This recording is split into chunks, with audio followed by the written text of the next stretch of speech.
It's a big one, man. It's a big one this weekend for the Cleveland Browns, for the Ohio State Buckeyes to a point. But when it comes to the Cleveland Browns and years past, big games that we have set up for, big games that we've been excited about, we've had a playoff run. Yeah, a lot of times we're trying to get to a position in the playoff standings. But a lot of times, unfortunately, when it comes to big games for the Cleveland Browns, we need to win this game to keep it on the rails. We need to keep this going in between the ditches. And I feel like this game has that vibe to it. The Titans coming to town. There's so many things that happened to this team this past week. And this is a big game, not because it's you win and go to the Super Bowl, not because you win the AFC North with the win this weekend. It's to kind of calm everybody down. It's to get things back on track. Unfortunately, we've had more of those games than not over the last couple of years. But nonetheless, it is still a massive game against a team that you cannot sleep on. And we're going to get you ready to go for a giant week of football right here on the Matt Fontana Show. Welcome on in, everybody. I am Matt Fontana. He is Ryan Tyler. Happy to be with you this morning here on Big Play. Of course, streaming on the iHeart app under live radio, or you just search Big Play. We'll pop up right there from 9 to 11 this morning. And as always, Twitter, Facebook, and YouTube. We're all there. We are locked and loaded on a Friday, a Football Friday edition of the show. Coming up, we have a brand new segment. We have the report cards. We will be doing this every Friday going into the Browns matchup. We will run through everything against the Browns and their opponent. We'll tell you, who do we got, Stefanski or Vrabel? Some interesting things on the defensive side of things for the Titans, which should lend well for Deshaun Watson. We'll get to that coming up. 9:30, super excited to have Jack Duffin on. Jack writes for OBR. He's their capologist. Talk a little about the Kareem Hunt signing. Talk about where the Browns are at. I want to maybe ask him if there would be money in the bank right now to potentially go after Jonathan Taylor trade if they wanted to. And if we needed to get out of that Deshaun Watson deal, how can we do that? Jack comes up at 9:30. We'll hear from Deshaun Watson. He spoke on the social media thing, Ryan, and gave the non-answer that he almost made it sound like he's not on social media yet. There was a block spree from him the other day.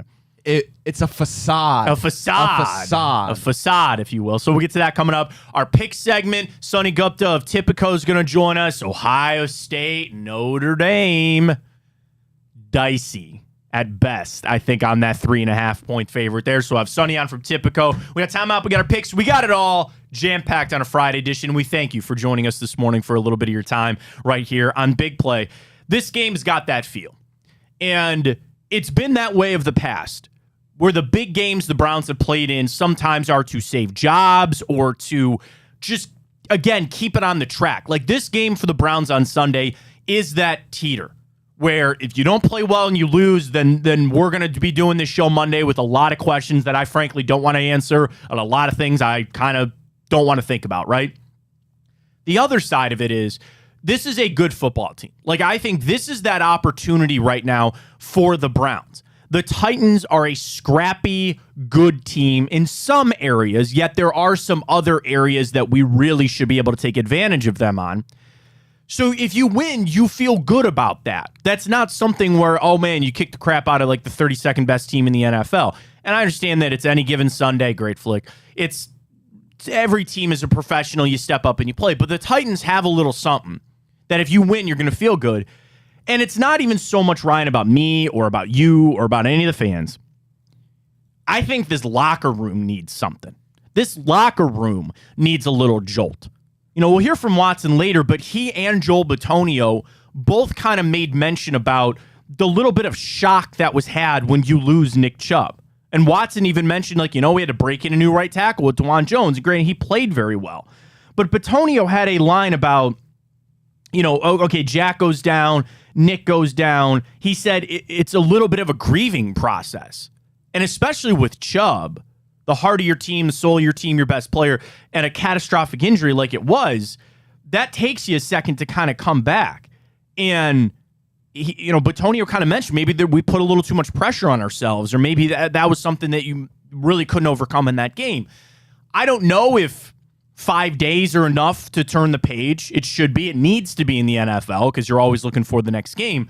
But that's something where to get back out on the field, I'm sure a little bit more normalcy for the guys. To see Nick Chubb this week, which sounded like he was in the best spirits he could be, which is awesome. I'm sure that helped a little bit. But now I look at the grand scheme of this season and where you want to go and what you want to do. We asked people yesterday if they still felt like the Browns are going to make the playoffs. It was slight, but people said yes. They still felt like they were going to do it. Then you have to win this game on Sunday. You can't let too many of these games start slipping away. And the best part is if you get that win, it's going to feel good. It's going to feel like a deserving win. But it's also a team that's not going to come in here and lay over like the Titans. Big upset. Check the picks. Did not see the Titans beating the Chargers last week, but they did.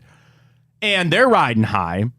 When we get to our report card, which we're going to do coming up about 10 minutes, the Vrabel aspect, he's somebody that I have a lot of respect for, and I think he's very good. And I got a take about what he's brought to the Titans, and maybe something Kevin Stefanski needs to bring to the Browns. But anyway, so this is a team that when they come in here, you know you're getting their best shot, and they really believe that they can stay in this thing, talking about the Titans. When you match it up roster-wise, yeah, the Browns should have the edge, and they're at home, and there's just so much more on the line for the Cleveland Browns. But the problem is, Ryan, that there were pressure on Monday Night Football when you lose your best player, and they couldn't step up to that. Now I'm asking them to do it again with even more pressure this weekend. That's a tough thing to do. That's not easy to do. And that's why I think this is going to tell a lot about where this team is at mentally, schematically.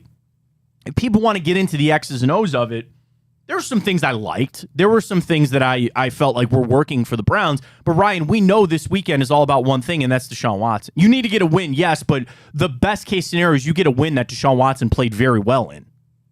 Yeah, and you mentioned the pressure that we had on the Steelers game. And obviously we're at home, so that relaxes a little bit, but the pressure is amounting just the same in this game. You know, I'm glad you brought that up because shout out to Bo Bishop, host Cleveland Browns Daily. And Bo always had a line about Ohio State, and that's different because that's the shoe. That's down in Columbus. It's college. It's different. But he has made the point that sometimes playing at home can even be more pressure than playing on the road because you're out there in front of your fans. And I love you, Browns fans. I'm one of you. We're pretty quick on the trigger for the boos. You know, and if it goes bad and you go 3 and out on your opening drive, those boos are going to come flowing down from the rafters there at First Energy. Sorry, Cleveland Browns Stadium. My bad. Whoops. Sorry. Dump that. Oh, wait, we don't have a dump here. The boos are going to start coming down, and that can sometimes be suffocating. Again, you're a professional, and the flip side is that you get on a roll, you get some momentum going, you're at home. Yes, that is a part of it as well. But it is all laid out in front of the Browns to get it done, to find a way to get this win. So we're going to post this on Twitter, at Matt Fontana Show. You can, of course, watch the stream right there on your social media platform there. Do you feel like this is a must-win game for the Cleveland Browns? Yes or no? Is this a must-win game for the season? It's the third game of the year. I mean, if you just want to look at it from that standpoint, can you really have a must-win game in week 3? I'll listen to that. And then the other side is all we've been talking about. Yeah, you just need to right the ship. And it comes back as well. If you play a great game and they get a walk-off field goal somehow, God, I hope not, but if they somehow, you play well, it's a close game, and you somehow fall in a fluky way, can you still try to grab positives out of it? I don't think so. I really don't. And I'll cast the first vote this morning. This is a must-win. This is absolutely a must-win. And this is something more about the turning of the ship. We're on this, again, this teeter, right? And it's a little Browns fan, a little scarred history of, Ryan, I've seen these games before. And you don't necessarily know it in time. Sometimes you do. But a lot of times it's after the season where you look back on it and you go, yeah, that's where it turned. Last year was a Jets game. Now, as bad as that was and that historic way to choke that game away, after the game, a lot of people felt like, yeah, that was a turning point. But you look back on it and you go, that's where it all came unraveled. And a lot of times early in the season, it is just weathering that storm. With how preseason is approached now, with how teams approach things, sometimes the first couple games really are preseason, but they still count, right? And you just want to keep yourself afloat until you become who you are. No team really knows today who they are by October, November, you start to get an idea. And then the best teams are the ones that are playing their best football in December and January to go towards a championship because they have figured out who they are and their identity. So everybody's still figuring it out. But this is one of those ones that I don't know, and this is maybe wrong of me, right? I don't know if this team can handle a loss on Sunday. That's probably my biggest thing is I don't know if this Browns team can handle this loss on Sunday if it were to go that way. Yeah, and I mean, if you look at it that way, you lose against the Titans, then you have the Ravens, and if you just lose to the Steelers and the Titans, I have no confidence then that they're going to go and compete and beat the Ravens. Right. And then that fact, you take your bye week, and then you go play the best team in football. Right, 49. Woo! Tipico. Under. I was sweating it just a little bit. I was happy Debo got that touchdown, but didn't need it there. But we kind of got it done. But hit last night on a couple of things. We had the anytime touchdown score from McCaffrey. You throw that in with the... I got a boost on Tipico of moneyline 49ers and a McCaffrey touchdown. Got that. We, of course, hit the under. So feeling good on our bets heading into our picks later today with Tipico. Big Play 150 is your code. Get signed up today. Get some free bonus bets for the weekend. Check out all the terms and conditions on Tipico with Big Play 150 as your code. Yeah, and then you talk about, rallying the troops to try to get to Baltimore, and then the problem with the bye week is what do? You sit around and you start festering, you start thinking, then that really can start to set in. That's why I think Sunday is a must-win, let alone the schedule on the way out, but just how this team feels. Like, it's not even just one thing. It's, yes, the Nick Chubb injury is a big part of it. It's the Watson stuff with him not playing well. The social media thing I don't really care about. I mean, it is what it is, but some people want to read into that as a sign of negativity. Okay, fine. And then it's also the first glimpse, which I don't want to read too much into this, but I'm sorry, I'm going to. What does this offense look like with Nick Chubb? Because all week the Browns have tried to kind of downplay that, to say, he's a part of our offense, but we can't change everything for one guy. Now, your quarterback goes down, you're changing everything, but that got back to the debate of, is this as big as losing a quarterback, is losing Nick Chubb? And I get Stefanski and his level-headedness, and he doesn't want to set off any fire alarms or anything. Who's saying, we'll figure it out. We'll get the offense. But you know that this now mounts even more on Watson. So if your two main issues, they are correlated. With losing Nick Chubb and Deshaun Watson not playing well, you have now heaped even more onto Deshaun Watson's plate to say we have to go out there and get a win at home. And again, what I'm calling a must-win game. Ryan Tyler, cast your vote, please, this morning. Do you believe Sunday is a must-win game for the Browns? Yeah, and it sucks to say that this early because obviously, like you mentioned earlier, when you look at it, no, technically you can't have a must-win game this early, but it really does feel that way because the aforementioned thing, just going into Baltimore 1-2 would not be fun, and then having to sit on that. Or I'm sorry, go to Baltimore. Yeah. Oh no, that game's home. That game's here. And then go into the bye week and just I don't want to do that. I want to go in there with momentum because I am worried about that San Francisco game if we don't get something figured out. I mean, you mentioned it there, and I think it's also like a win is important in the stat column. I'm more actually worried about that momentum. I'm actually more worried of like a win-loss versus the mental side of this team. I'm actually more worried about the mental side of this team getting away from you. Because once that's gone, once you've lost that is not easy to get back. And it takes time. And I don't know, maybe that's a good thing for the bye. When the schedule came out and everybody, what's the first thing you look at? Where are our road games and when's the bye? What road trips are we going on? All that kind of stuff. And everybody hates the early bye. Coaches hate it. I think even the fans to a point hate it. But this might be something where, okay, there might be your bailout. Now you got to get there, and that's 2 weeks away. But maybe that's your reset button. I don't know. We need a win Sunday against the Titans. So our Twitter question is at Matt Fontana Show. We're asking everybody, do you believe that Sunday is a must-win game for the Browns? Is Sunday a must-win game? The Browns have got to somehow find a way to pull this out. We'll send that out at Matt Fontana Show. Hit the retweet right now. At Matt Fontana 83, because I think it's yes. I think without a doubt it is yes. 100% on the early votes there, by the way, is yes. So we'll get to that coming up. We have a brand new segment, Ryan. Let's debut it right now. We are going to do the Friday report card. So we're going to start doing this every Friday as we get ready for the Browns matchup on Sunday, and we'll take a look at their opponent that is coming in and, frankly, how the Browns match up. So let's get right to it. The the Friday report card right here on the Matt Fontana Show on Big Play. So the Titans are coming in. They are in a 1-1 record. Ryan Tannehill, who I don't know how he's good, and maybe he's not, Ryan. I don't know. 1-1. You see that TD to interception ratio. 1-3 is not very good. And you mentioned this before the show started. What are these guys, 29-30 in the NFL when it comes to QBR? Yeah, so I'm pretty sure it's either 29. Yeah, actually, I think it's 29-30 because I know below them is Pickett, who is like an 18.8. So they are bottom tier right now. One of those guys is paid like he shouldn't be. The other one I kind of maybe expect. And we talk about Deshaun Watson.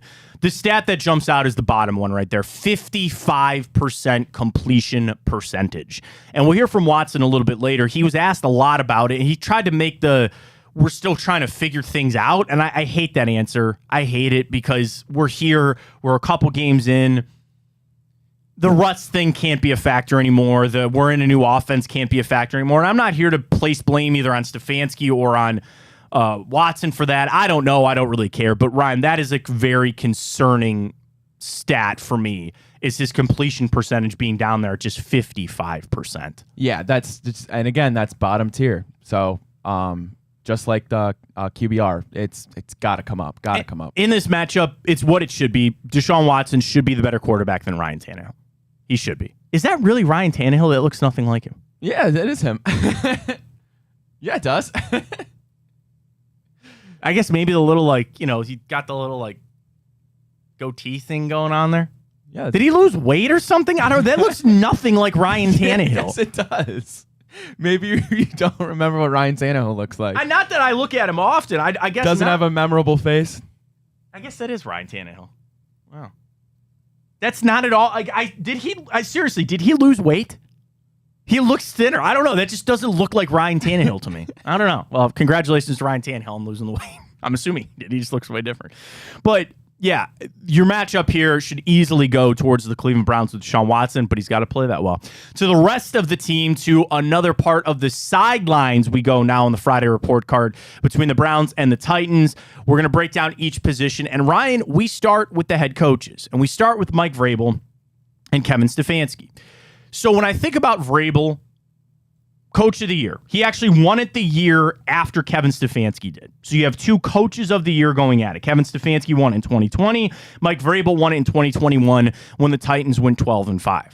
The thing about Vrabel that I've looked at, and I've kind of, I think there's a big conversation about where he'll be coaching next year, but we'll get to that in a second. Vrabel is a culture guy.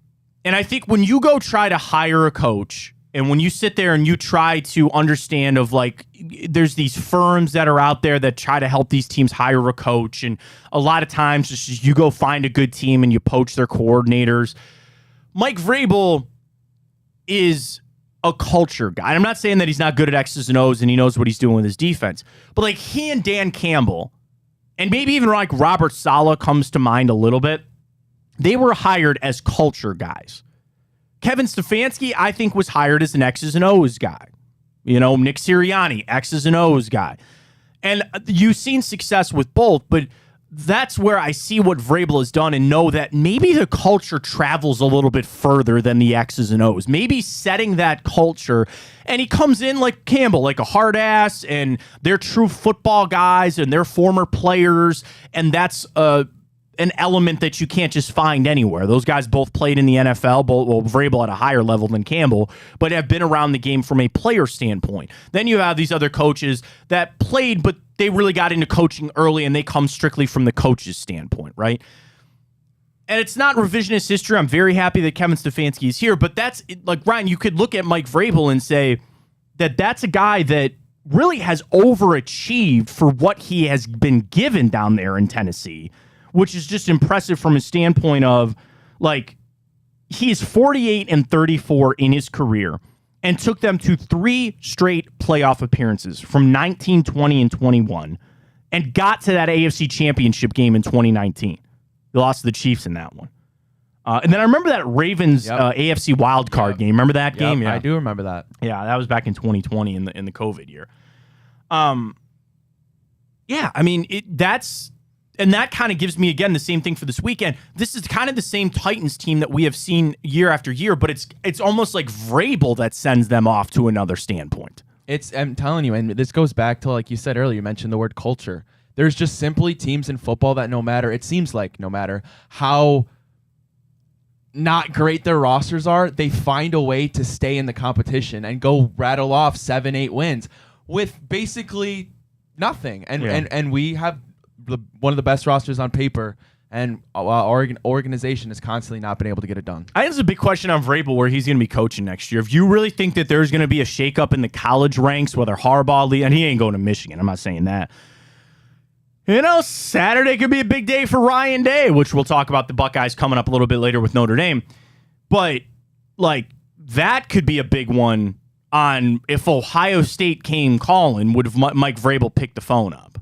Would that be something that he would be interested to get out? Has he done what he thinks he can do? And I think now those waters are about as muddied as they can get going between the college and the pros. And you've had good relations, you've had good experiences, you've had bad experiences. But I think guys can just flip back and forth when they want, chase the money. And maybe Vrabel, I would assume he probably likes pros more than college. College is just such a grind, the recruiting part of it. And it seems like you get burned out quicker in college than you do in the pros. But I would think he's staying there, but also, if there are big openings in the NFL to the Titans, is he really done all he can do with the Titans? Remember when they fired John Schneider and everybody's freaking out about that with the Titans and what was going on with that? They had a down year last year.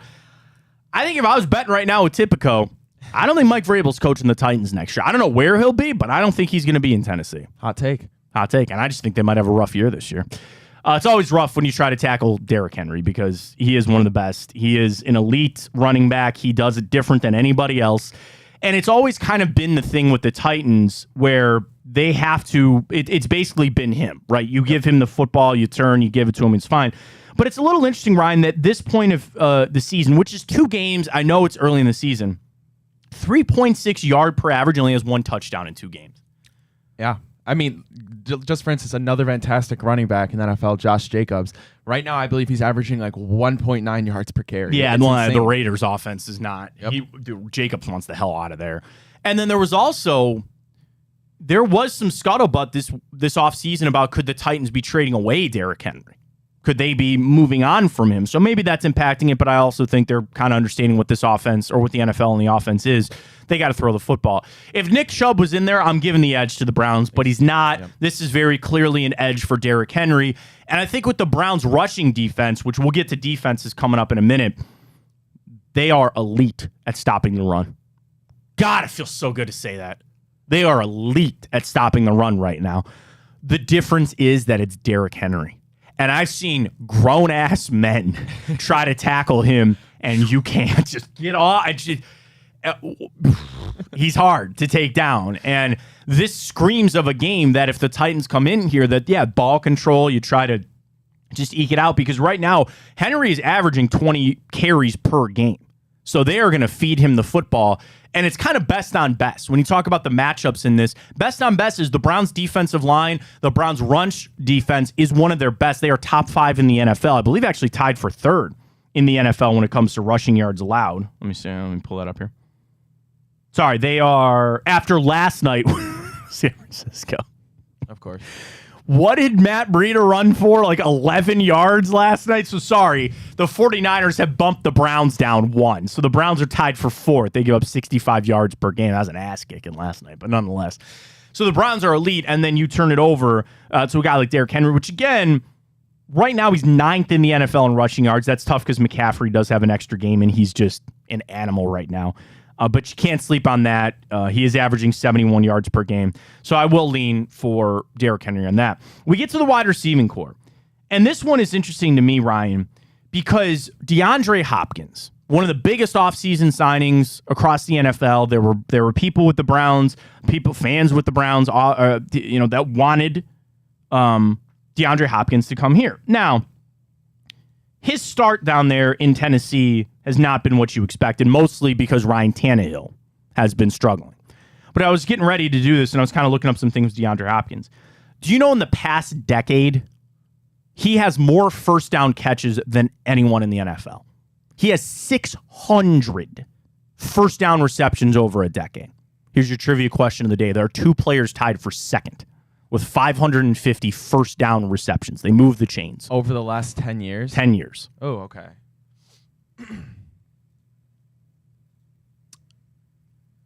I was going to say, but I don't know, like, because it hasn't played in the last 3. I was going to say Antonio Brown. No. Okay. Good guess, though.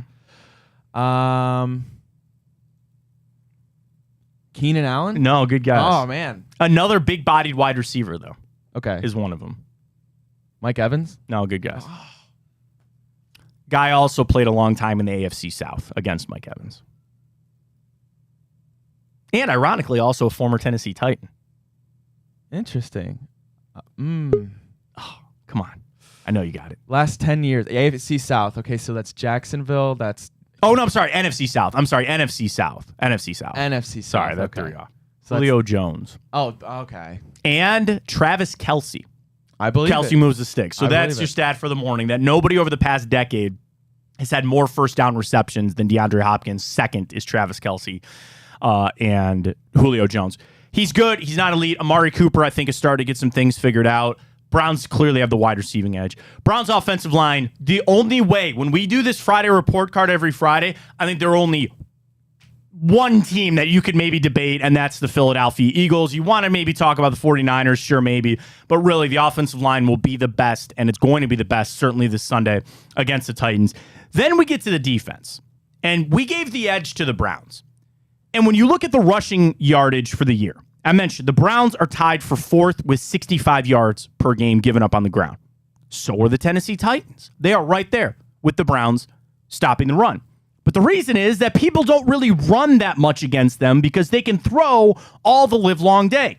Through 2 games, the Titans are the 5th worst passing defense in the NFL, 281 yards per game. In a game where you need Deshaun Watson to throw the football and you are void of Nick Chubb, you are facing the 5th worst passing defense in the NFL. Throw the ball. Throw the football. And I hope that there's a level that we get to with the Browns that it's the same thing as the offensive line. That the majority of teams that we face, it's not even a question that our defense is better. They are playing to an elite top 3 level right now. Titans are not. Again, running defense, sure, fine, but their passing defense is not good, and the Browns should be able to take advantage of that come Sunday. I'm really excited about this. We'll take a break when we return. Jack Duffin is going to join us, and Jack has really ascended. I love following his stuff. You can follow him on Twitter, at Jack Duffin. He is their salary cap and roster builder at the OBR. And you have any questions on the salary cap, you go check out Jack on Twitter. He's had some great articles about it. And an article I read very much this week, if the Browns needed to get out of this Watson deal, how do they do it? Jack's going to join us next. Matt Fontana Show right here on Big Play, streaming on YouTube. We're up on Twitter, Facebook as well, and, of course, streaming on the iHeart app. Jack joins us next.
All right, back here on the Matt Fontana Show, Big Play Football Friday edition, getting ready for Sunday, Browns, Titans, but a lot of questions been had this week about where Deshaun Watson is, how he's been playing, and I'm super happy to bring in Jack Duffin, OBR. You can follow him on Twitter at Jack Duffin. He does their salary cap and roster building.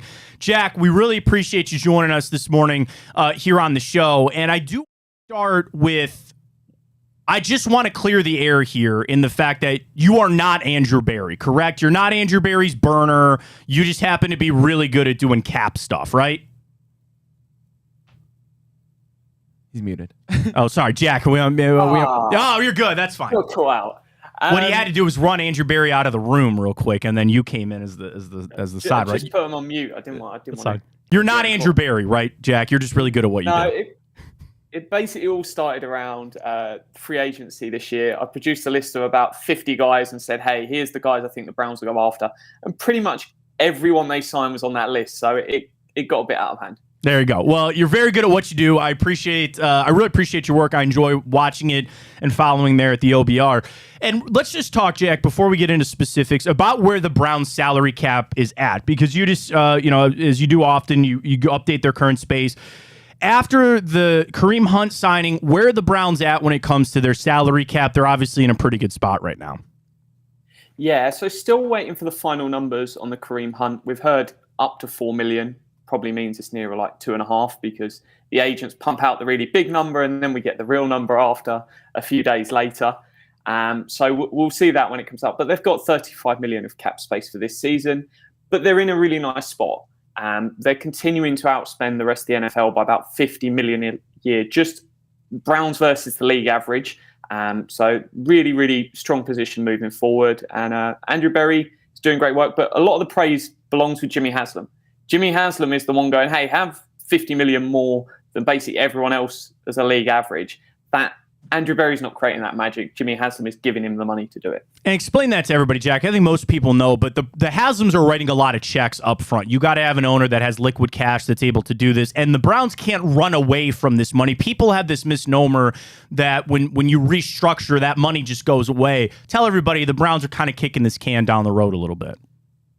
Yeah, so they're spreading it out in a really sustainable way because what you might spend $10 million this year, and you've got a salary cap of what are we at the moment?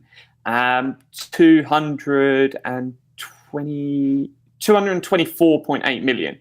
But if you start spreading that out over a few years, the projected salary cap in 2026 is 308 million. So it's one where effectively what the Browns are doing, they're spending the salary cap in 2 years' time.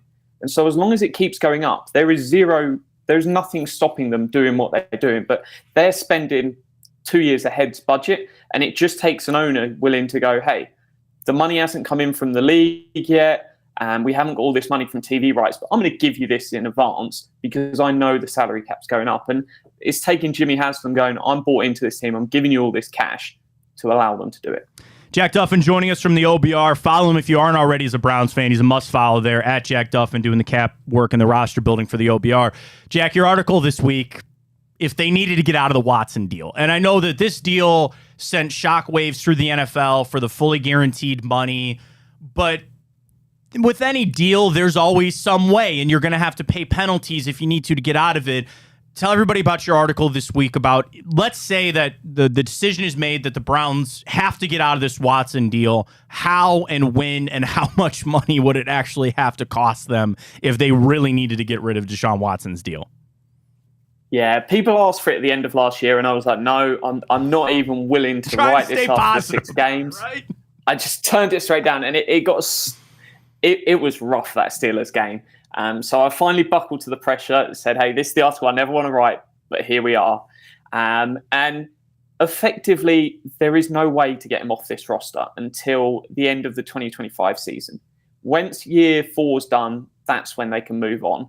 And it's one that if they want to do something else, there is nothing stopping them. If they decide after the next 2 years, hey, DTR gives us a better chance to win, and you only have to look at Wentz versus Hurts. There was people that said they shouldn't have drafted Hurts. There were people that said you can't move off of Wentz. You've just paid him all this money.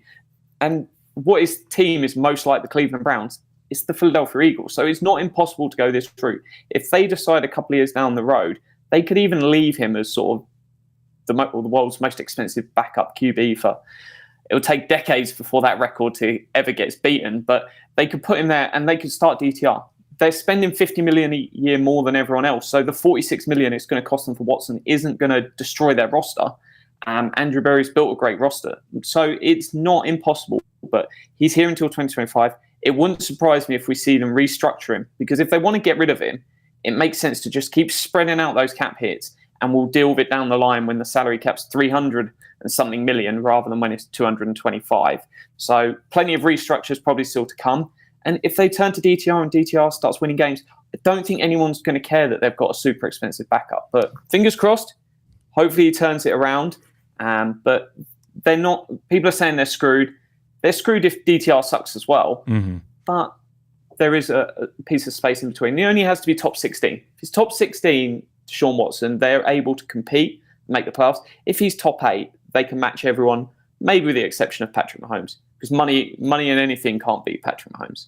Well, and speaking of Mahomes and just all the deal that he got redone and all the other quarterback deals that have been done, Jack, it was always people say, okay, the Browns are ahead of the curve. Now, the fully guaranteed is what I think tripped a lot of people up.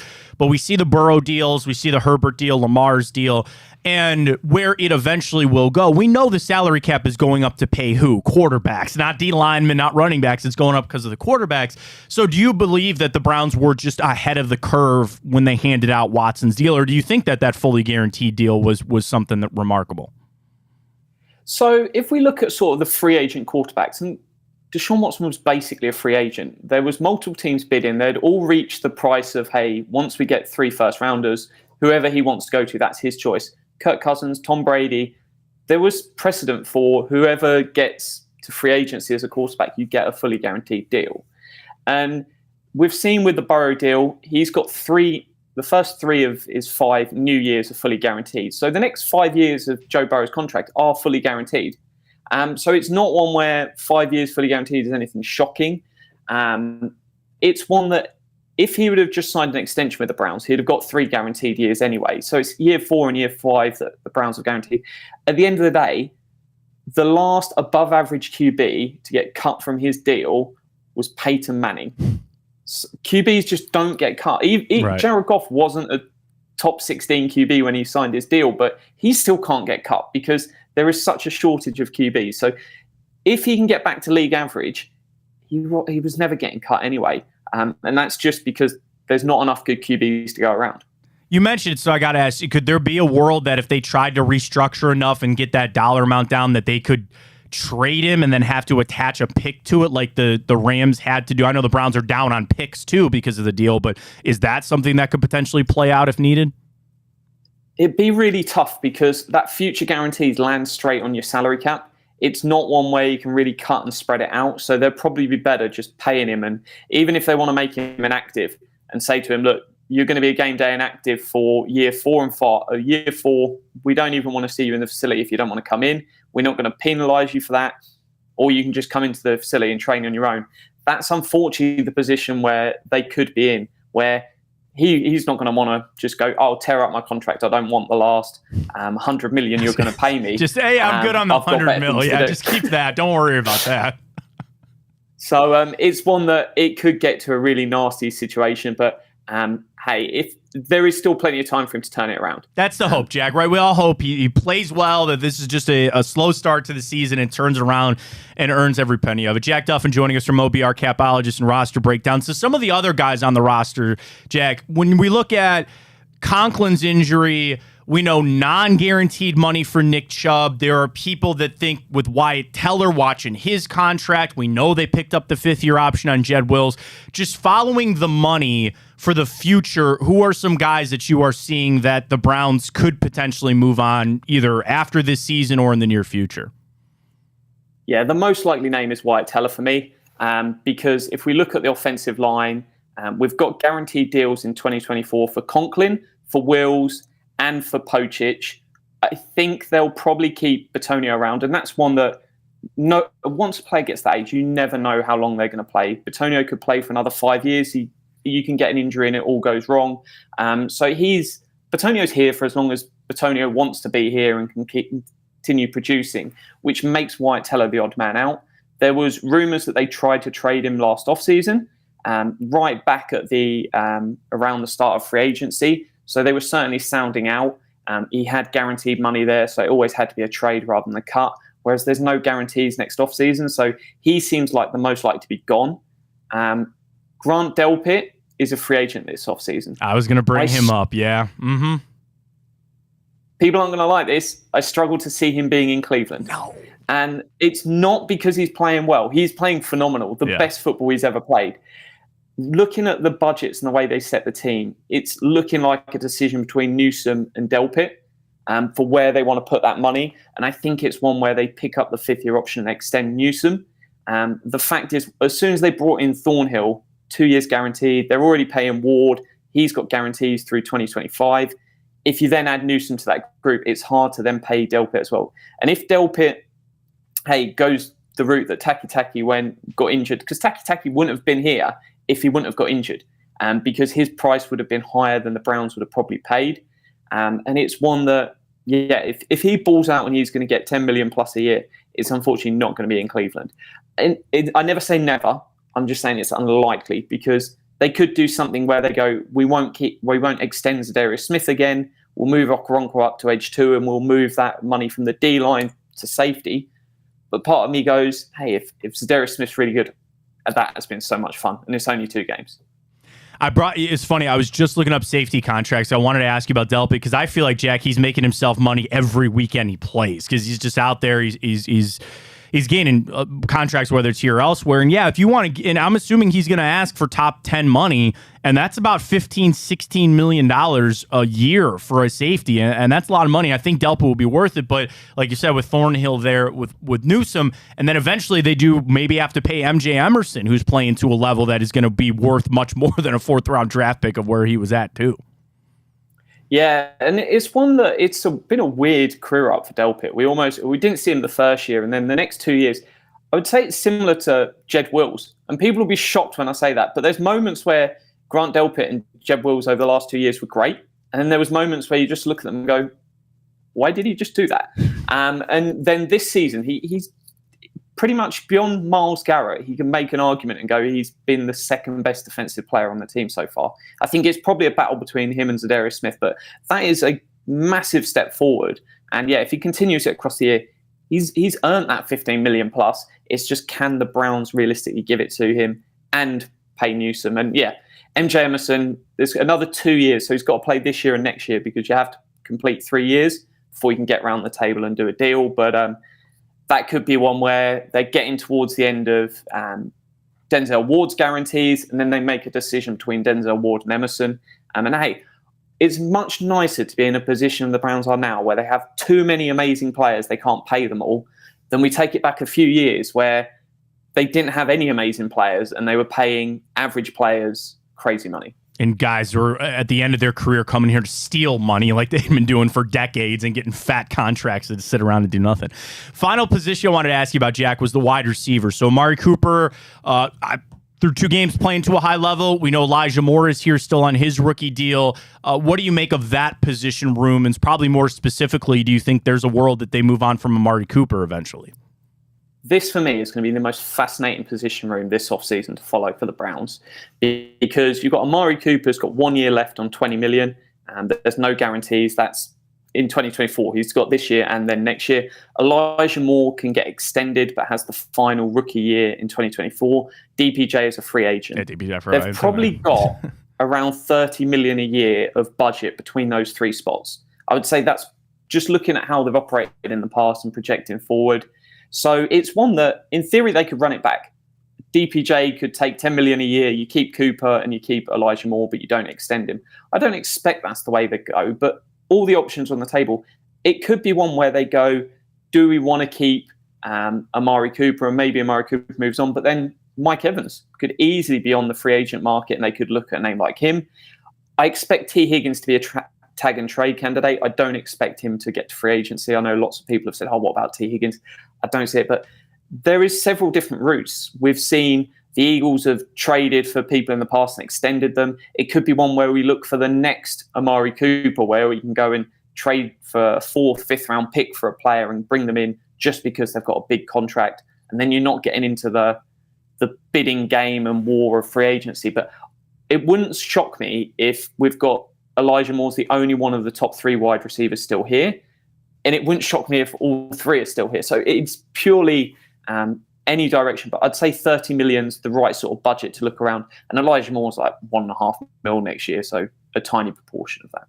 Jack, we really appreciate your time. Follow him on Twitter at Jack Duffin, OBR, capologist, does all the roster breakdown. Jack, I'll ask you our question this morning. Is Sunday a must-win for the Browns, taking on the Titans? They're not some rollover team. They're good, but with everything that's gone on, I feel like we're just like on this teeter right now of trying to keep this season on the tracks. Do you think Sunday's a must-win? I think it's a must-win for the locker room more than the playoff chances. I think they could lose and still have a good season, but I think if you have another game where the offense is conceding more points than the defense, that is going to be a disaster behind the scenes to keep that together, because there's going to be defensive players going, the offense is costing us, and that would not be a good place to go. So I think they can survive, but I think they'll be all right. Fingers crossed. I hope Even so. if Deshaun Watson just throw checkdowns for the next 2 weeks, no air yards over 10 yards, and we would still comfortably win the next 2 games. And then we can deal with everything at the bye week and push forward. Jack, really appreciate it. Follow him on Twitter at Jack Duffin, and we'll get you on again real soon, all right? 100%. Thanks for having me. Great stuff there. Again, like Jack said, it's perfect to say. We don't want to have that conversation about the Watson deal, but that's what you got to do. And as prepared as Andrew Berry is, those are things you got to think about. But the best case scenario for the Browns is certainly for him to play well. And I agree with Jack, what he had to say there. Just check it down and get us the win. Let's hear from Deshaun Watson when we return. He spoke yesterday, spoke on some of the issues that the offense is facing. And oh, yeah, he was asked about the block spree that he went on allegedly on social media. Maybe it was him. Maybe it wasn't him. I don't know. We'll get to all that. We'll hear from Watson. Our picks are coming up at 10 o'clock. Sonny Gupta from Tipico. We'll get some Ohio State insight as well for your betting needs on with our friends at Tipico. And get signed up, folks. You need your bet credits for football season. Big Play Network is presented by Tipico Sportsbook. We got everything you need. The traditional bets, the money line, the spreads, the point totals. What I really love on Tipico are the boosts. And I didn't even check this morning, Ryan. I'm ill-prepared, which rarely happens. That's a lie. You'll find that out over there. Because we submitted our very own show boost for Tipico. Let's see. It's not up yet. That's okay. We'll get it done. We put one in because actually this is pretty fun for us moving forward, is that we'll be able to get our own boost. And so like the big play boost for this weekend, Deshaun Watson, 150 passing yards and Jerome Ford touchdown, that is boosted to plus 155 there on Tipico. So you get your traditional ones, you can hit those, but I love the boosts on Tipico. They're always fun. And to be frank and honest for a second, Ryan, who's not Frank, they have a lot more boosts than a lot of their things that I was on other sports books in the past and all that, and they're great, but Tipico's got a lot of good boosts, and they have them all the time. It's not just one or two. Like, they have a lot. It can't be overstated enough that they really do have amazing odds. Like, boosts, like, there's no reason not. And for all sports, I got 4 NCAA football boosts for this weekend. I have 5 MLB boosts just for tonight. I get a boost for the UFC fight this weekend. I love it. Tipico, use the code BIGPLAY150 when you sign up. You get some bonus bets. Play with those this weekend as well. $150 in bet credits plus a $30 dog pound bet futures when you deposit $50 with our friends at Tipico. Bet big play, bet with big play all week, all season, right here with our friends at Tipico using code BIGPLAY150. When we return, we'll hear from Deshaun Watson. Comes your way next. Fontana, big play. Stay with us.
Gearing up for a huge weekend of football. Browns, Titans, Ohio State, Notre Dame. We're hoping the Browns turn things around with Deshaun Watson. Our Twitter question is up at I'm going to do that all the time, Ryan. I'm shocked I haven't done it more. At Matt Fontana Show is where it's at. Drop us a follow there. And we're asking everybody, is Sunday a must-win game for the Browns? I said yes. Ryan said yes. 92-8. 92-8. People are saying yes on that side of it. Well, we know a big win would go a long way for Deshaun Watson. And that's even, we're going to hear from Watson in a second. A win, people always say that solves everything, right? Yes, to a point. But also, I think that relieves a little bit of pressure on Watson. Even in Cincinnati, right? When we beat Cincinnati, he didn't play well, but you still won. And people are still feeling good. He plays bad, the Browns lose, things start coming out, right? A win solves it. I hope Watson can contribute. But we look back on that game against the Steelers, and a couple questions to Deshaun Watson. First up, Watson, Deshaun, what was some of the biggest issues that you saw in the game and that you take away? This sound courtesy of the Browns. Here's Deshaun Watson on the issues they faced Monday night. For myself, it's just being on the same page with everybody else. And that's just going with the, protection-wise to the coverage-wise to what, we're thinking about with Kevin, if it's going to be a 4-down situation, if it's a 3rd-down situation, if I need to take the shots, if I don't need to take the shots, and things like that. So just being able to just continue to grow and learn. That sounds like rust. Those all sound like things of a quarterback that hadn't played. I got to figure out where I'm going to throw the football on 3rd down or when I'm going to take my shot. Sounds like rust. And I don't know how that's not knocked off already, Ryan. Like, I can't.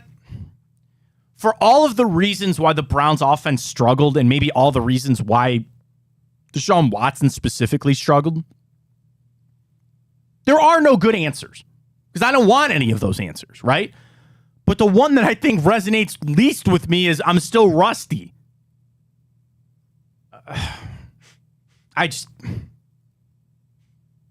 What else are you going to say? The offense, go Justin Fields and nuke your coaches. The offense just sucks.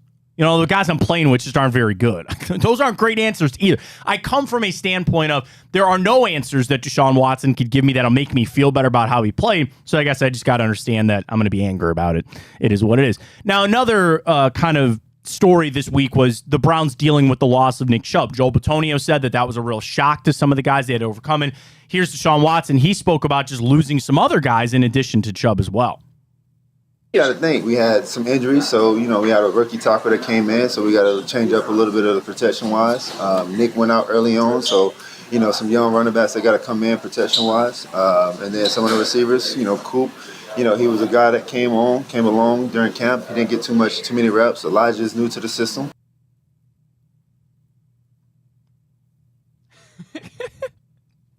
What? Did he go to these guys just got here card?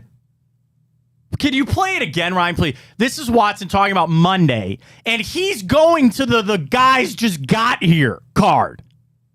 You got to think, we had some injuries, so we had a rookie tackle that came in, so we got to change up a little bit of the protection-wise. Played fine. Nick went out early on. I know, it sucked. Some young running backs that got to come in protection-wise. I get it.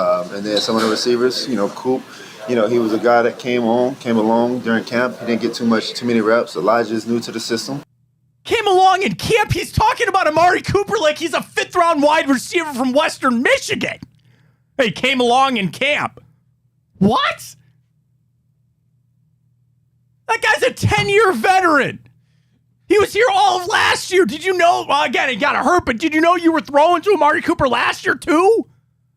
What do you mean these guys just got here? I need to stop myself. I'm not going to accept any of these answers. So I can't get angry because I'm not going to accept any of these answers. That one is weak. That one's weak. I'm sorry. I can't have that. I will not accept that. You can make all the excuses live long day you want. I can't buy that these guys just got here. Elijah Moore, yeah, maybe. You're not throwing him the football.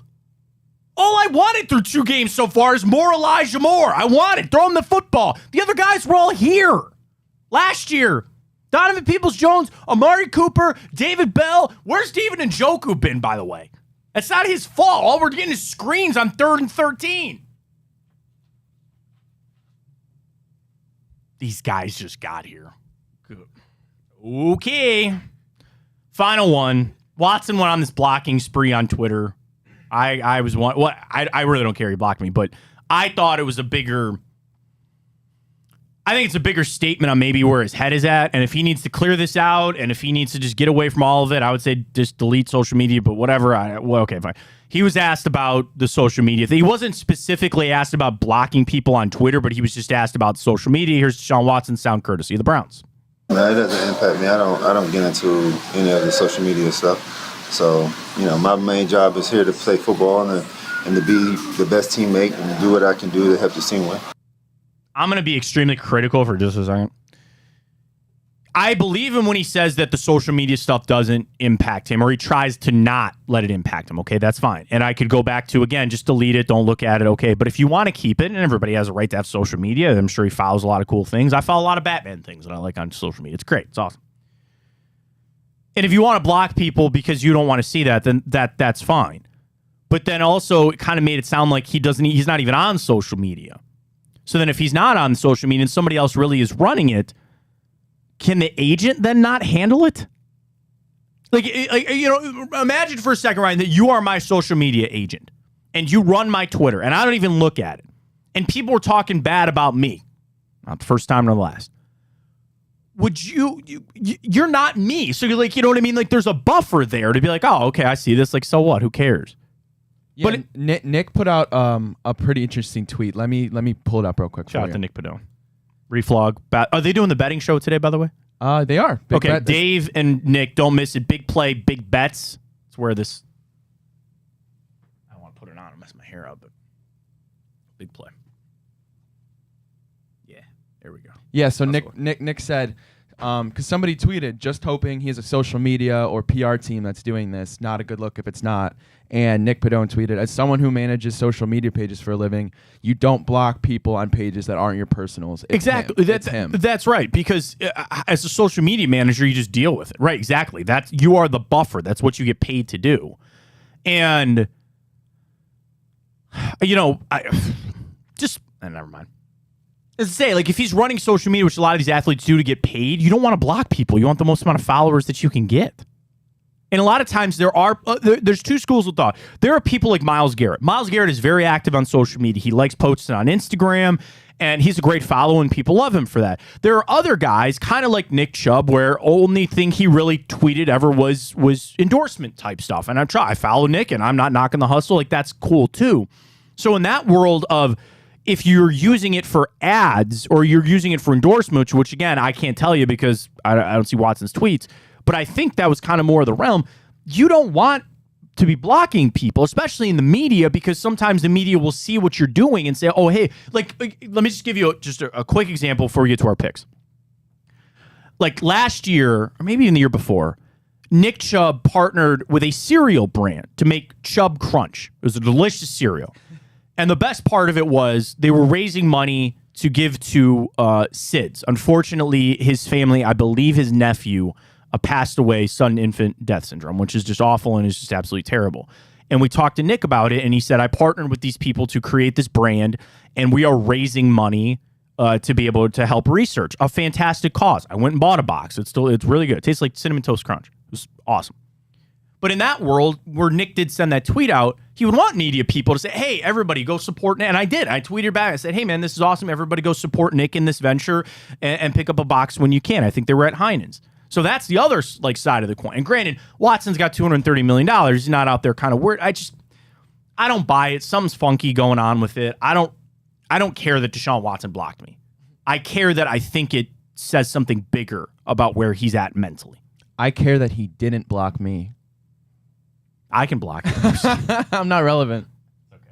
Okay. Well, somebody on this show has got to be able to check his tweets out.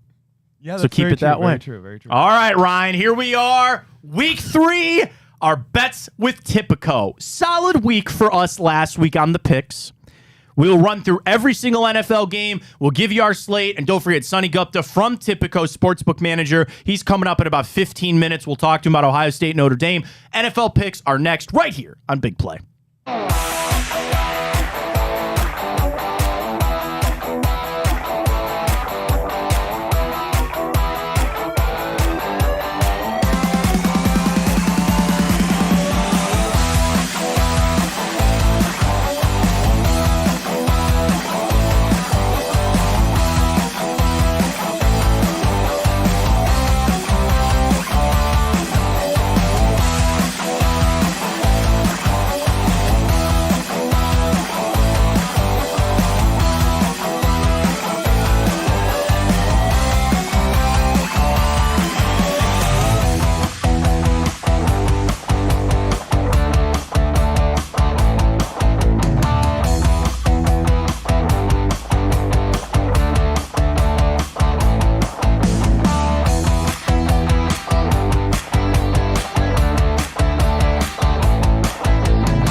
Tipico Sportsbook. Picks of the weekend. Tipico. Big play, 150. Use the code. Get signed up. Free bonus bets for the weekend. Ron and I, a modest week last week, if you will. I went 6-6. We threw out the Denver game, and thank God that we did, because we were both going to take Denver. Threw that out. Did 12 games last week. I went 6-6. Ryan with 7-5. So out to a little lead there, Mr. Ryan Tyler. Make a little bit of money. That's all right. Made some money last night because you and I both had the 49ers easy. I took the under. My favorite bet of that was the under. So that was a good one to be had. But nonetheless, get to Tipico. Use the code BIGPLAY150. BIGPLAY150 is the one to use with our friends at Tipico. And get signed up today. And what I love about it, too, you get the futures bet. So there is a futures bet that you get $30, and it's good for a year. It's good for a year. And I believe it's football. Check on that. But check it out. Tipico Sportsbook. Get signed up there. We'll run through all of our picks right now. Let's get it started. So we start on the 1 o'clock slate.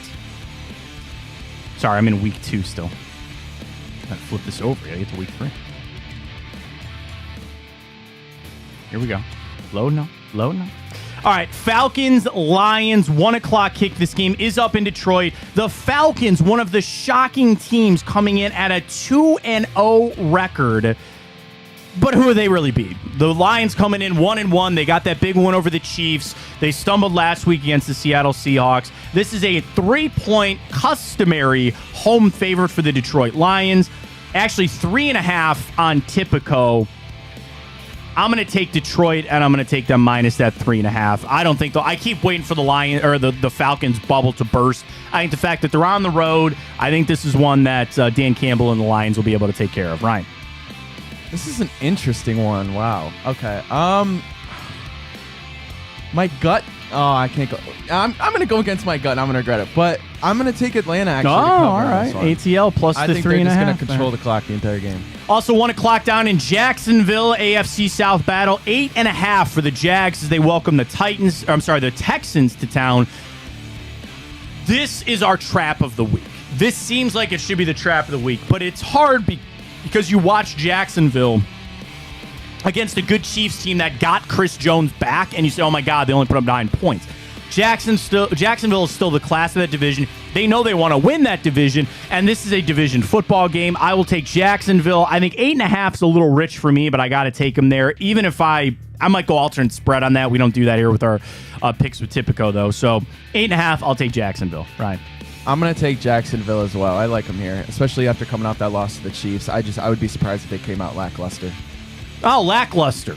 Russell Wilson, Denver Broncos. They travel to Miami. They take on one of the hottest teams in football, the Miami Dolphins. Broncos 0-2. They are a dumpster fire. Miami 2-0. It seems like, again, that this would be a letdown potential trap game after Sunday night win for Miami. I think Miami's focused. I think there's a lot of problems going on with Denver. I'm surprised this line isn't a little bigger than it is, but I'm going to take Miami minus that 6.5. Yeah, I agree. I'm going to go Miami. Miami it is. I think they can easily cover by a touchdown. Bills traveling down to take on the Commanders. The Commanders, another shocking 2-0 team. Bills are 1-1. 6 points here on the road, which is a lot. And I think about that Washington defense. I'll let you go first on this one, Ryan. Bills, Commanders, 6. Oh, my goodness. I'm going to go Buffalo. Okay. I'm going to go Buffalo. I'll take Buffalo as well, and I'll take them minus that 6. We continue on here with a 1 o'clock game. The Colts traveling to take on the Ravens up in Baltimore. This is actually one of my locks of the weekend, and that will be going for the Baltimore Ravens minus that 8. Anthony Richardson, nah. Right. So I'm going to assume he's not playing. Yeah, he's injured. You got to get Gardner Minshew in there. So that...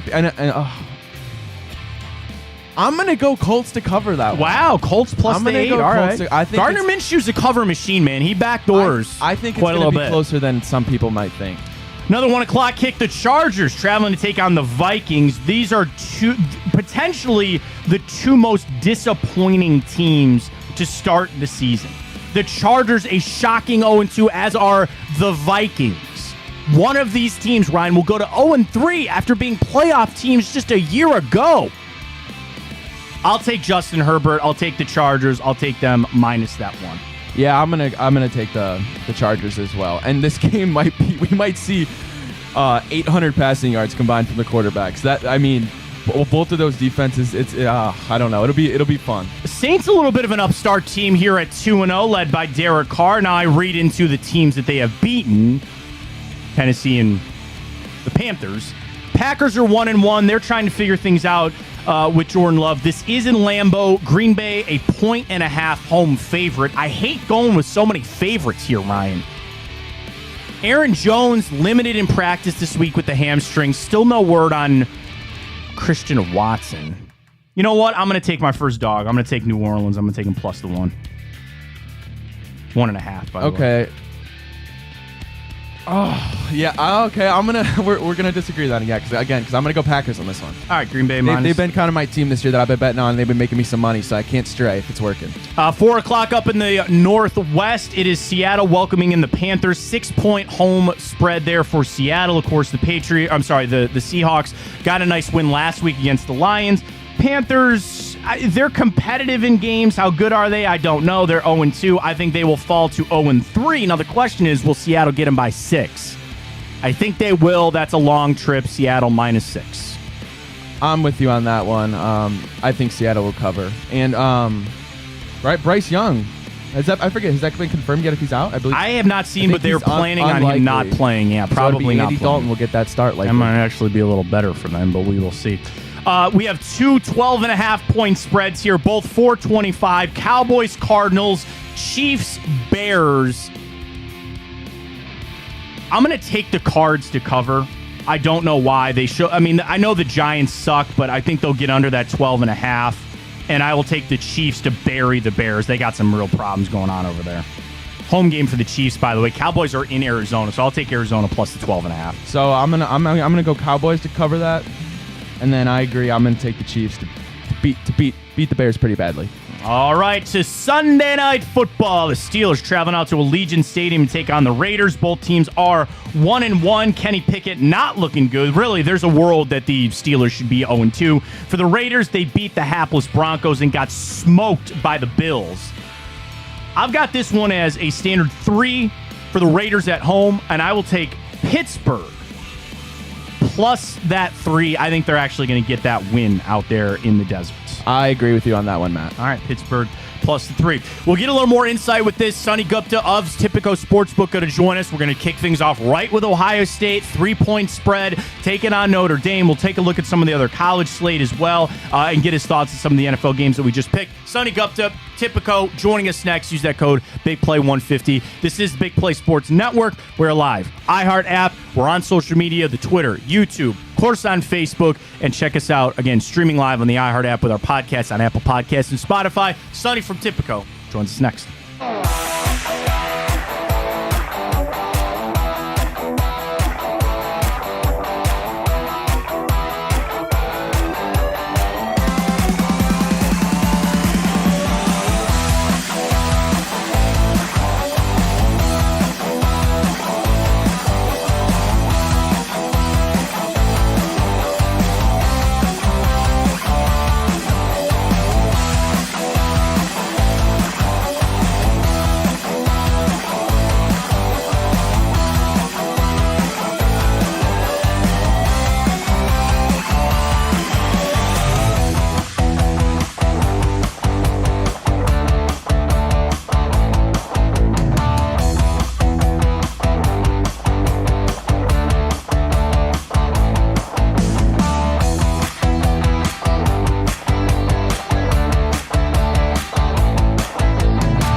Man, I love weekends like this because you have massive college games. We didn't really have a great slate last weekend, but we got a good one this weekend, especially if you're an Ohio State fan. Notre Dame, and then, of course, Sunday, Browns, Titans.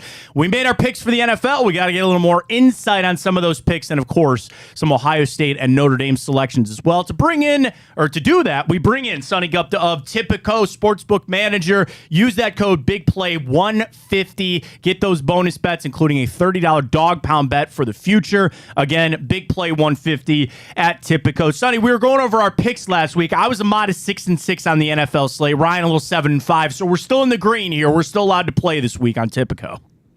We love it. We love to hear it. Sonny, I want to start with that Ohio State-Notre Dame matchup. So it's a 3-point favorite. It is in South Bend, which some people are reading a lot into that.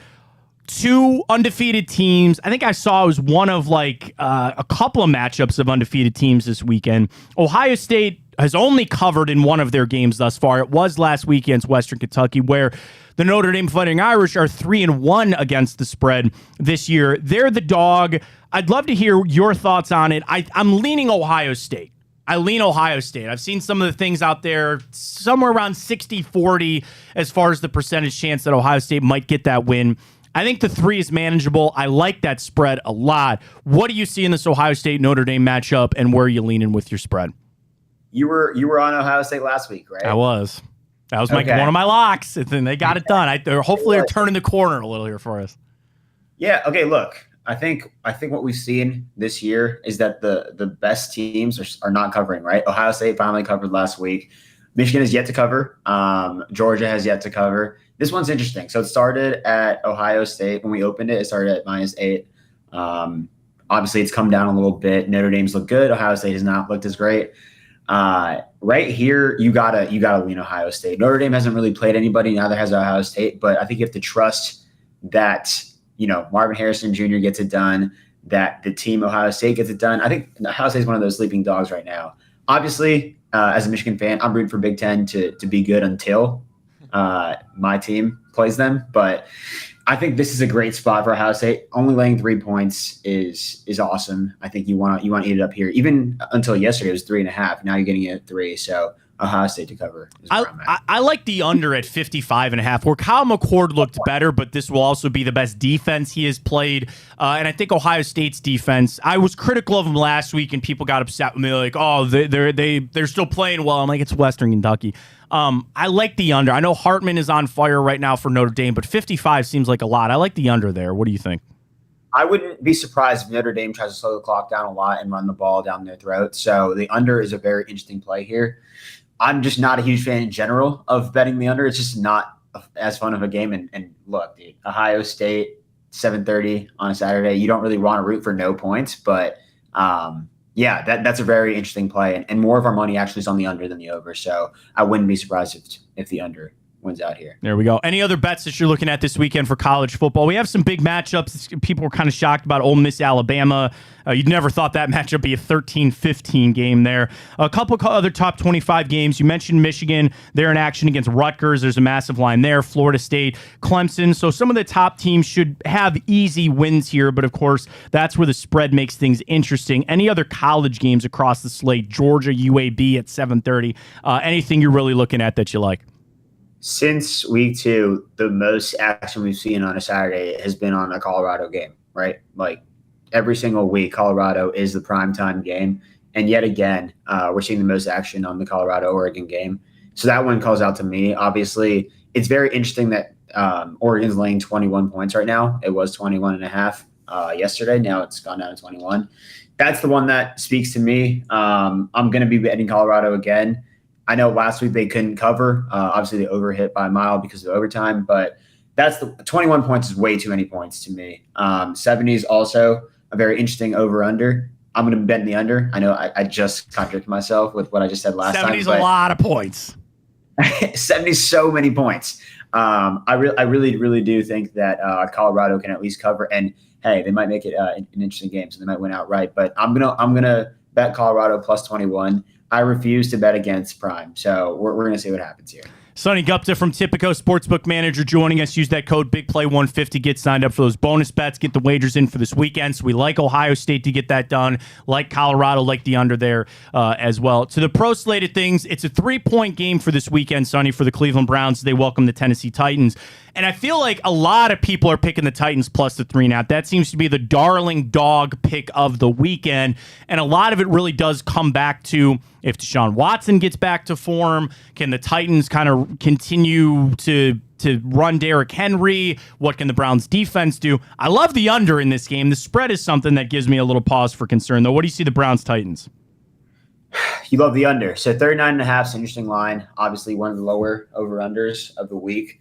Deshaun Watson has not looked great this season yet at all. Nick Chubb's injury, obviously very tough here. Mike Vrabel's really tough to bet against because he does cover very often. Yes. But the Browns at home, I think rallying around that injury is a very interesting play here. I love the Browns -3 in this spot here. So we have more money on the Titans than we do the Browns. Obviously, it's come down from 3.5 to 3. But the Browns -3, -115 on Tipico's app right now is where I would lean. I think the Browns rally around this injury and they get done here. Sonny, I want to ask you about two of the bigger spreads because double digits in the NFL, it's not unheard of. And we have two of them in 12.5, Bears, Chiefs, and the Cowboys and the Cardinals. I mean, specifically about those games, I'd love to hear your thoughts, but how do you view when it comes to these double digits where it is the NFL, the professionals, but we've seen some just real blowouts early in this season as well. I think actually Ryan and I split where we both like the Chiefs minus that 12. I actually like the Cards to get under that 12.5 against Dallas. Just your opinion on either those games or just double-digit point spreads in general. Is that something that's a little wary when it comes to the NFL? Yeah, let's talk Bears Chiefs. So I guess my thoughts in general on those double-digit point spreads is I don't touch those double-digit point spreads. Yeah. The NFL, yes, like we've seen some blowouts, but any given Sunday, right? Like that's the motto. I hate betting or hate laying that many points just with a heavy favorite here. With the Bears Chiefs, I think what we'll see here is in the first half, you'll kind of know the result of the game, right? Like I think the Bears are in an interesting spot where if they don't get it done this week, you can very much see them and the Cardinals kind of tanking at the same time, going for that Caleb Williams number 1 draft pick here. So I think we'll find out very quickly if the Chiefs are going to blow them out based on the first few drives here. So I'm not going to lay the 12.5 that it is right now on Tipico's app, but it's a very interesting play because I could see the Bears kind of giving up on the season within the first half of this year. And we didn't make our picks for Monday night, but I'd love your insight here. Eagles -5 at Tampa Bay. That seems to be easy to roll with Philly. Like I want to believe in Tampa, but I kind of don't. And then a game a lot of Browns fans are going to watch is Rams-Bengals in Cincinnati. Mostly going to watch if Joe Burrow is going to play in that game. Sonny, I personally don't think he's going to play, and then that's going to lean me to grab the Rams as quick as I can, -3. Has that line moved a lot this week with just all the injury updates with Joe Burrow? What are you basing this injury situation on? Just I mean, and it sounds like they, with how bad he came out of that game and just some of the things I'm hearing out of Cincinnati, I don't think it's just me. I don't think Joe Burrow's going to play.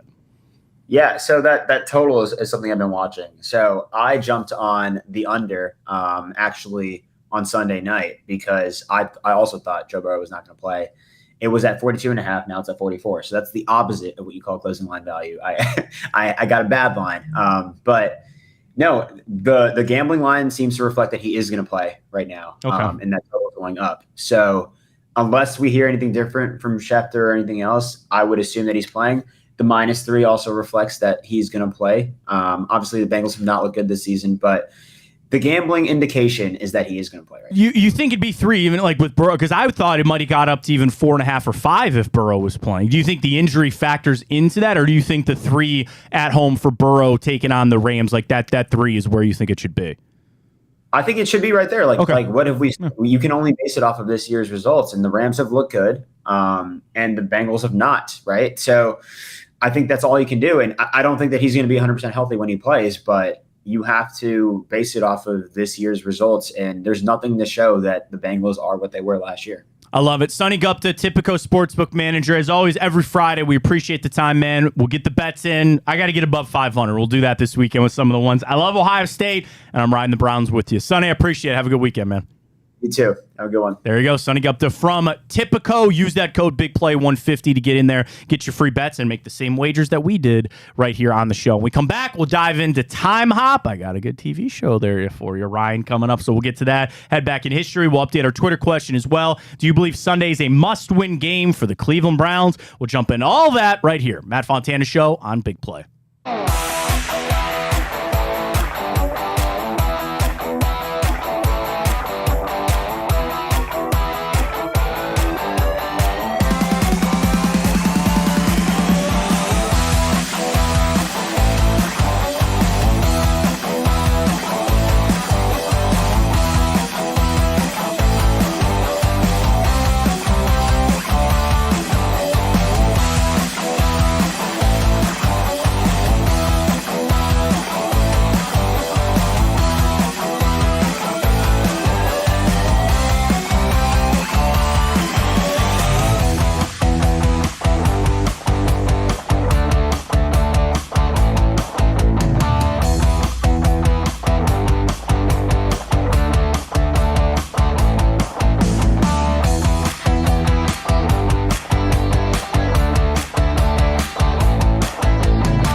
All right, back here on the Matt Fontana Show, as we always do, a little bit of time hop. We head back this day in history and tell you what happened. We are to September 22nd. September slipping away from us just a little bit here.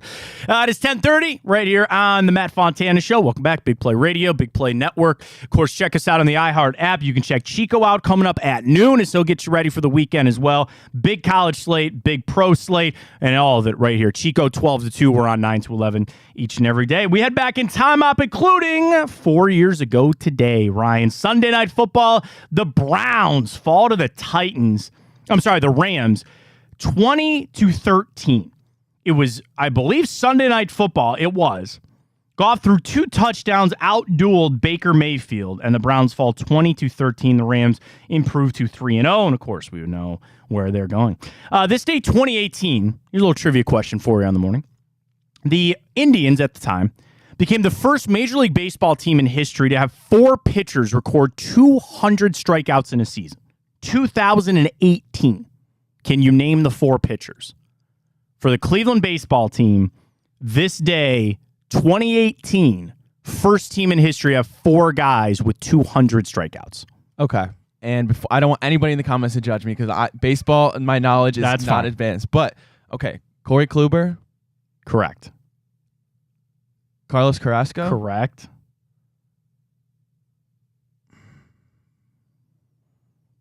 The next 2 guys both had a very ugly exit from this town. Mike Clevenger? Yep. And Trevor Bauer. That is correct. All right, Ryan. Nice. Yes. Well done. Yes.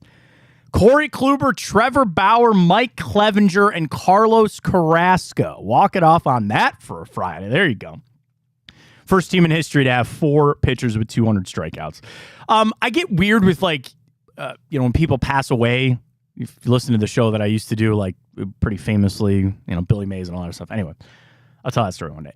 But this one I bring up because Yogi Berra unfortunately passed away this day, 2015. And it's just, there's so many Yogi-isms. And my favorite one is, you better cut that pizza into 4 slices. I'm not hungry enough to eat 8.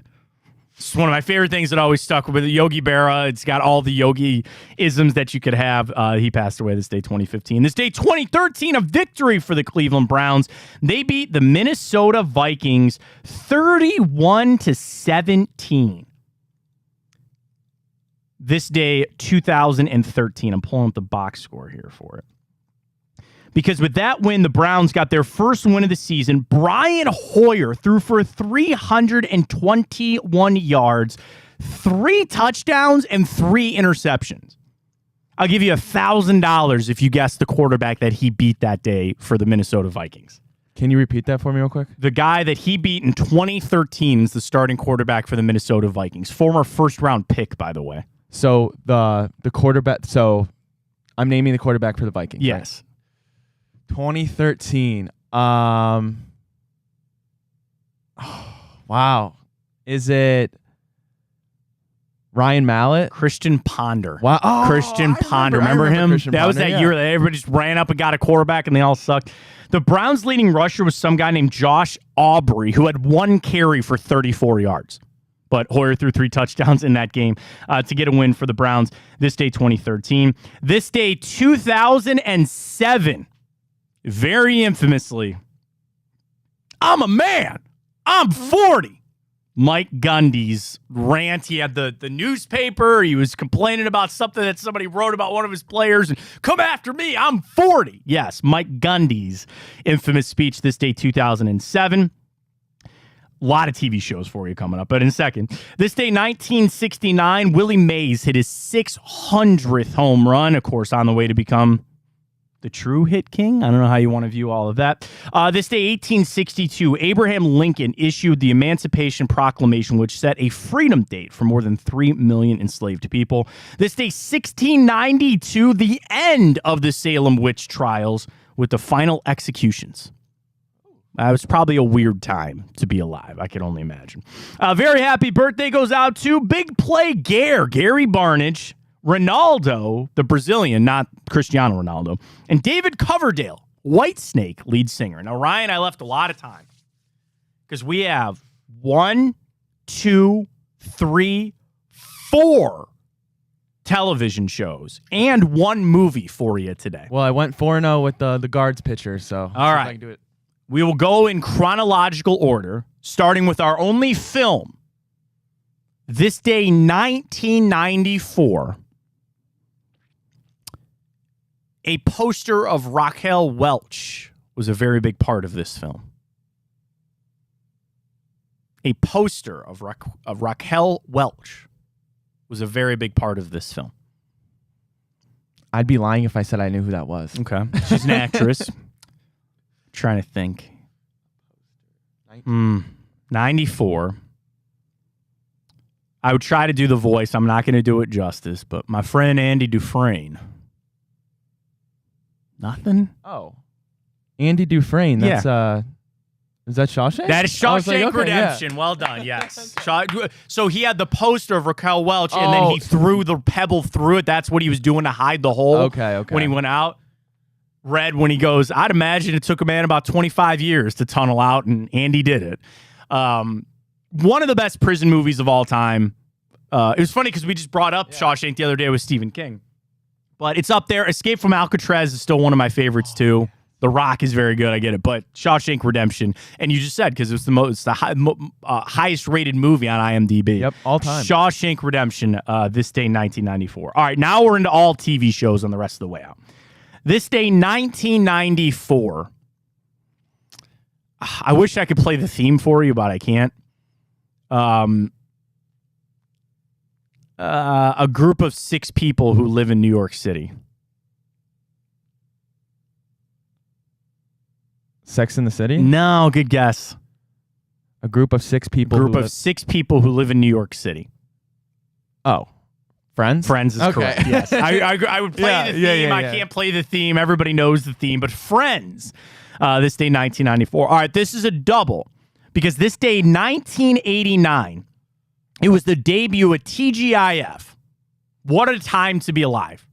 Thank goodness it's Friday. And they had a lineup of shows. I used to watch them. I loved one of these shows. But I'll give you 2 of the biggest ones. First one up, Officer Carl Winslow and his family have a real geeky neighbor. That is, oh my gosh. Yeah, I'm just drawing a blank. What? You know, yeah, Urkel. Yeah, why can't I think of the show? Oh my goodness. Family Matters. I'll give you the pass. You got Urkel. I loved Family Matters. That was my favorite one of that, and Fresh Prince on TGIF was the best.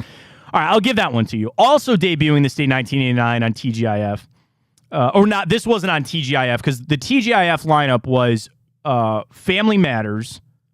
Oh, we'll give you another show in a second. Perfect Strangers, just 10 of us, and then, another show. A family with a set of very famous twins.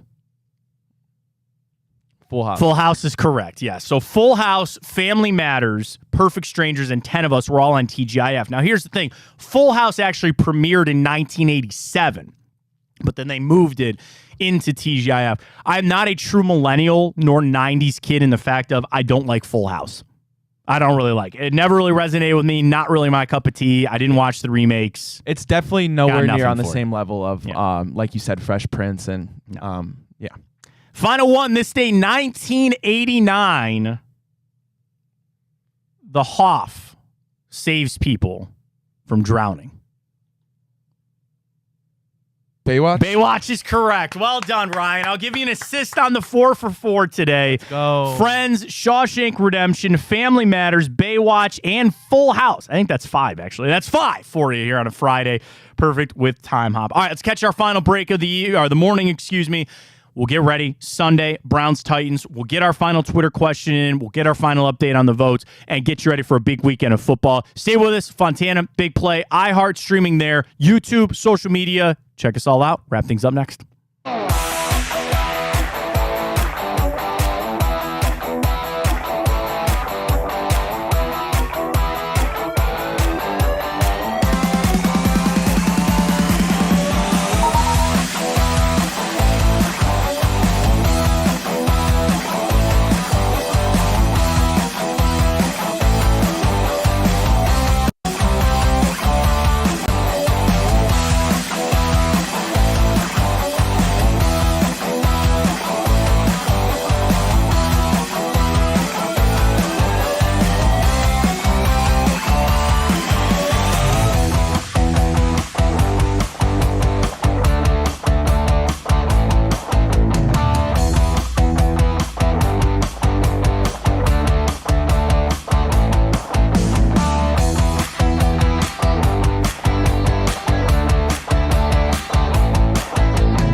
It's all in front of the Browns Sunday, man. This is it.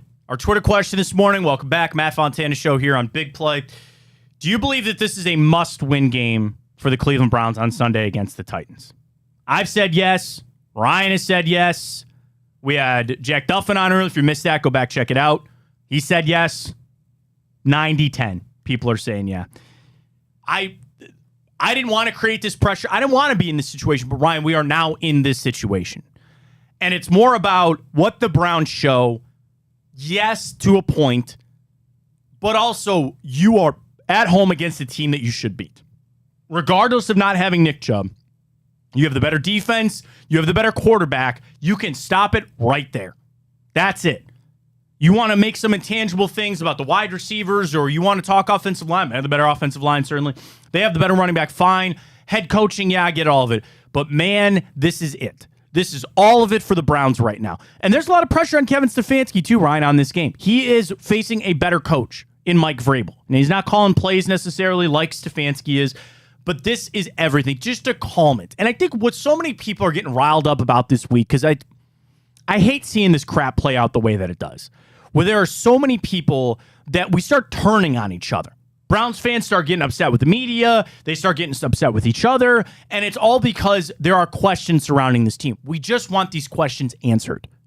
And Sunday is one of those things that it's going to flip. It's going to flip either way, where we can all wake up Monday and feel good about it, or we all start questioning everything that's going on. I think another factor that does help is you are at home.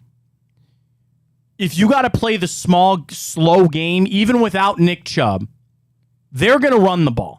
You know that. Your defense is stout. Got to be able to stop it. But am I crazy, Ryan, to sit here and think that if you just get to 21 points, you're winning this football game? With what the Browns defense is and what we've seen out of them so far, I have this feeling that I think 21 points is going to be enough. In the two games for the Titans, they put up 15 in a loss, and they put up 27 on what appears to maybe be a bad Chargers defense in overtime, too, to get that done. I think 21 points is going to be able to. 24 would be great. Give me a field goal, mix that out with Dustin Hopkins. I think you get that coming up Sunday. You're going to get a recipe for success. Yeah, I agree. It in theory, it seems like it's going to be a low-scoring game. Obviously, like we just saw Tennessee put up 27, and we are so much better than the Chargers defense. I would expect that to be the formula. The other thing I'm going to watch a lot of is finishing off drives. And maybe it's just off of Thursday Night Football last night. When you get to the red zone, you got to score touchdowns. And that's where the last two games, the Titans have given up 305 yards each to Derek Carr and to Justin Herbert. You got to cash that in for points. Like, you have got to be able, and I'm asking, honestly, this is my stat line that I'm asking for Deshaun Watson, just based off of the stats that I've seen out of the two quarterbacks they face. I need 302 touchdowns out of Deshaun Watson. I need that for Sunday. That's where I'm setting my mark to start everything. And it's easy to say, okay, we'll get pass happy because we don't have Nick Chubb out there. That should be the strength, okay? That is the craziest thing. Your strength should be your quarterback. Now, it was Nick Chubb because you had Nick Chubb, and he's an elite running back. You got to use that. That is gone now. That is gone now. And there are a lot of people that are going to watch Sunday to see what this offense looks like without Chubb. And they've done a good job all week. All week of, we don't really see that big of an impact, or we're going to try to figure it out. All that, I get it. I completely understand that.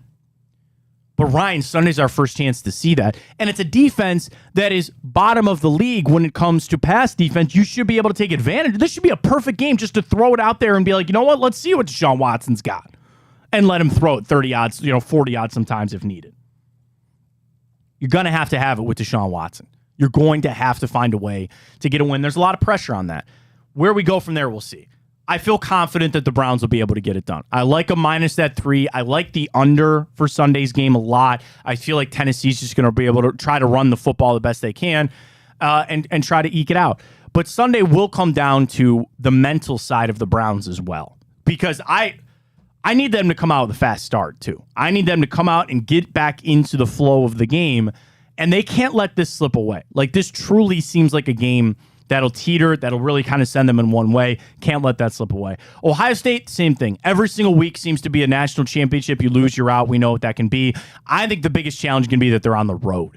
And there's a little pause for concern that you have a rookie quarterback in Kyle McCord starting, and you're in South Bend playing in a primetime game. Everybody's going to be there. Did you see the celebrity pickers this weekend for College Game Day? Vince Vaughn.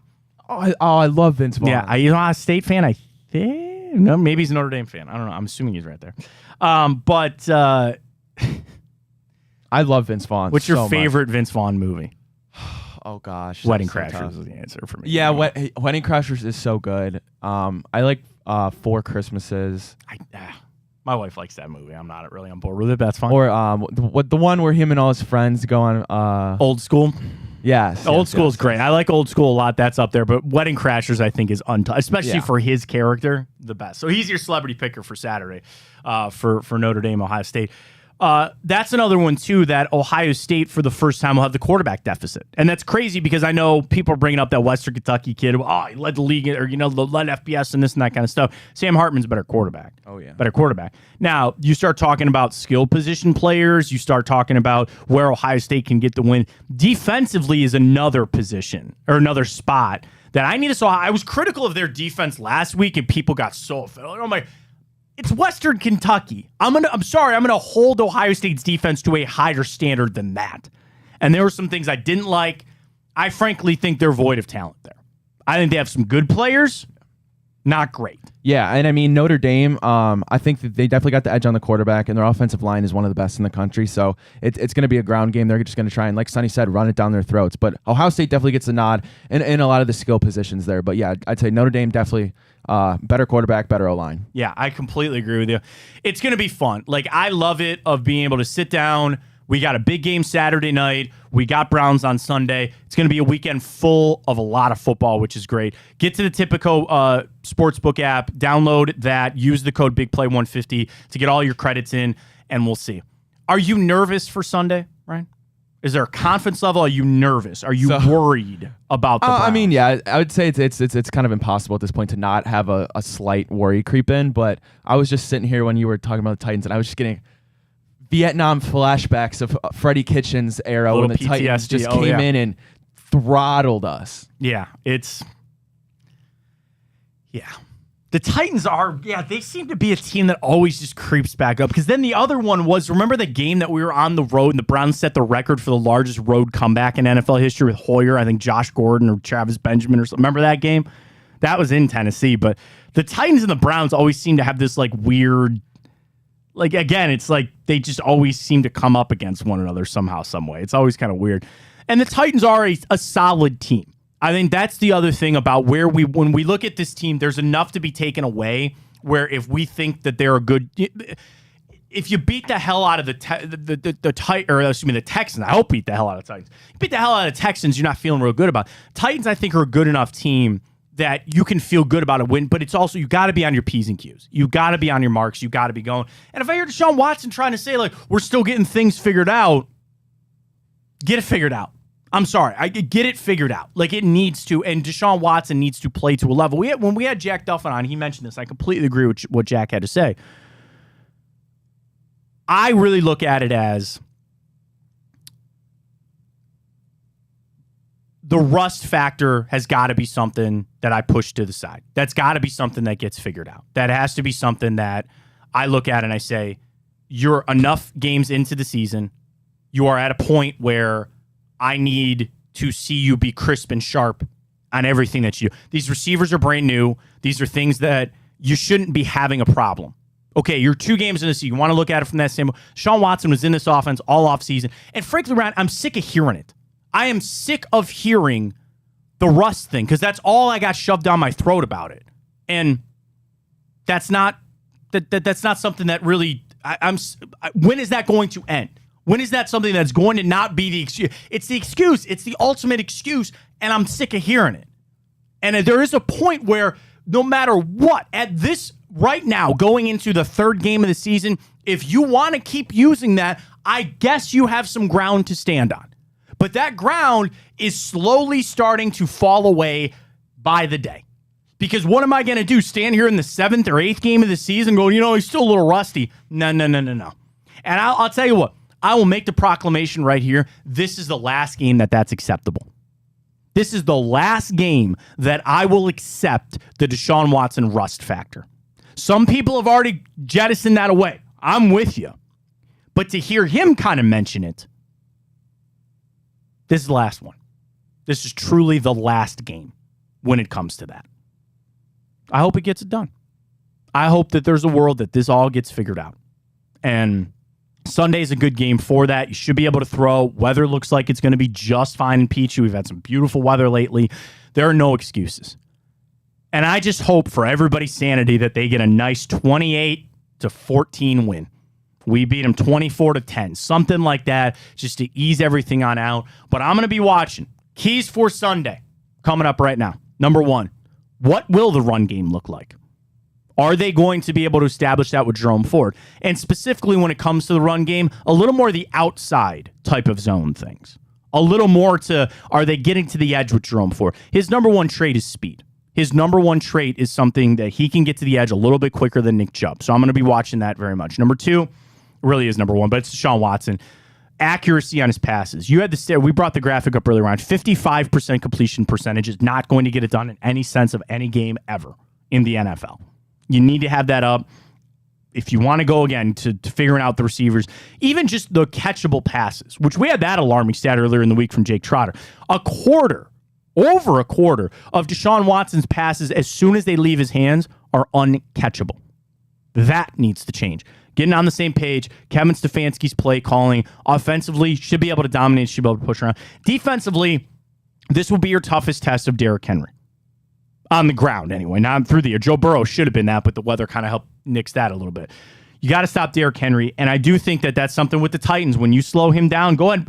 If Ryan Tannehill's going to beat us on Sunday, fine. Let Ryan Tannehill beat us on Sunday. I don't think it's going to happen. Browns get a win. Buckeyes get a win. It's going to be a great weekend. Kicks off some awesome high school football tonight as well. So if you're heading out to the game, good luck to your squad. Enjoy the hell out of it. Late night Sunday or late night Saturday with Ohio State. Regular game on Sunday. I have not said this enough, folks. We have a tailgate Sunday. Come down to Burke. We have a tailgate. We'll be here. We've got giveaways. We've got some shows lined up. It's going to be awesome. So if you're looking for a place to tailgate and hang out with us, come on down Sunday. Burke Lakefront. We'll be partying all day Sunday, getting ready for what will be, I know, a big Browns victory. So enjoy it. Thanks very much to Jack Duffin for joining us today. Also, a huge thanks going out to Sonny Gupta joining us every Friday for our picks. Get to Tipico, Big Play 150. It's a hell of a weekend. Enjoy it. And we'll talk to everybody on Monday, 9 a.m. We'll be on Sunday, too, for the pregame show as well. So catch us there. We'll talk to you Monday. For Ryan, I'm Matt. It's always a little sweeter on Fridays. Take it easy.